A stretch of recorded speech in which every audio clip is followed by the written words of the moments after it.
Now, let's have the journal entry for the overhead variances.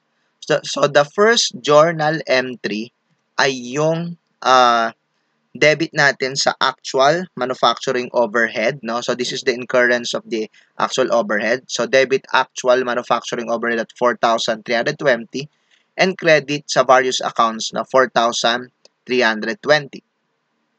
Now the second is the application of the standard overhead to the work in process. So we have debit work in process 3,000. So that's at standard, no? Kasi sabi sa problem, ang standard overhead is 60 centavos per unit times 5,000. So that's 3,000.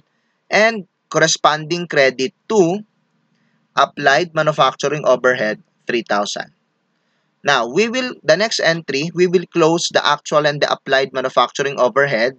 So, hindi yan balance. So, ang magpapabalance sa kanila ay yung ating dalawang overhead variances. So, we debit the applied manufacturing overhead, 3,000, plus debit sa dalawang variance na kinumpute natin kanina, and then credit actual manufacturing overhead 4,320. So that will be the three entries for our overhead.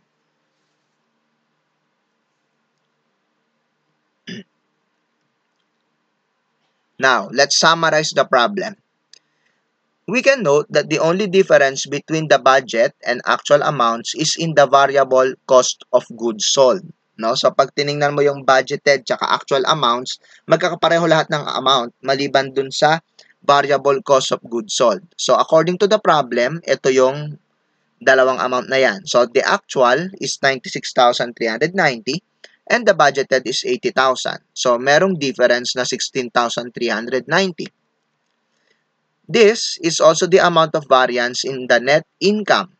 So, kung titingnan mo yung budget tsaka actual dun sa problem, yan yon, no? Yung actual net loss na 1,390 at saka budgeted net income na 15,000. So, the difference is also 16,390. Now, this 16,390 is actually the sum of all the variances we computed a while ago, as shown here. Yan pong 6 na variance na kinumpute natin will give you a total of 16,390.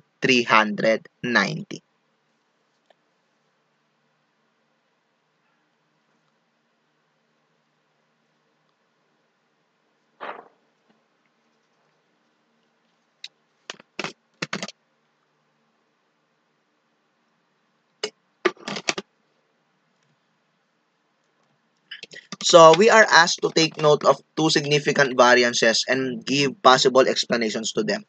So, balikan lang natin yung slide kanina. So, yung top two variances natin dyan in amounts ay yung materials price variance, tsaka labor efficiency variance. So, for the materials price variance, ito po yung mga posibleng causes. Inflation, which was not expected and thus was not incorporated in the setting of standard. So, posible kasi na nagkaroon ng inflation, no? Yung pagtaas ng presyo na hindi naisaalang-alang sa planning. Kaya, nagkaroon ng malaking price variance sa materials. Poor planning in the timing and amount of purchases, no? Posible na meron kasi tayong tinatawag na EOQ, ano? Mapapag-aralan natin yan someday sa financial management. So, minsan kasi kapag masyadong malimit kang mag-order, masyado ring lumalaki yung tinatawag nating inventory cost, yung ordering cost, no? Yung delivery cost. So, ayan. So, posibleng maging sanhi din yan ng materials price variance. Inefficient selection of suppliers, no? Maaaring yung suppliers na nabibilhan natin masyadong mahal maningil, no? Kaya nagkakaroon tayo ng price variance. For the labor efficiency variance, ang mga posibleng dahilan, una, inefficient production scheduling, no? So, kapag hindi masyadong maganda yung pag-i-schedule ng mga production, no, kung alin yung ipoproduce, kaninong order ang unahin, etc. Posibleng magkaroon ng masyadong maraming idle time, ano? Yung bang nakain yung mga laborers pero wala silang ginagawa, no? So, bayad din naman yung mga idle time na yan, no? So that will give rise to labor efficiency variances. Same with frequent machine breakdowns, no? Kapag madalas mag-breakdown yung mga machines, no? Tigil trabaho pero bayad yung mga empleyado kasi naka-in sila, no? So that will also give to efficiency variances. Lack of training of laborers, no? Kaya mabagal sila, no? No, pag kulang sa training, mabagal, of course, that will give you an unfavorable labor efficiency variance.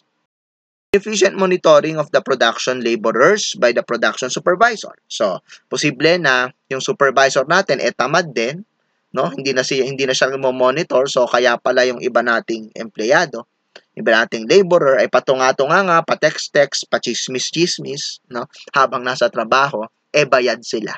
So that will also give rise to labor efficiency variance.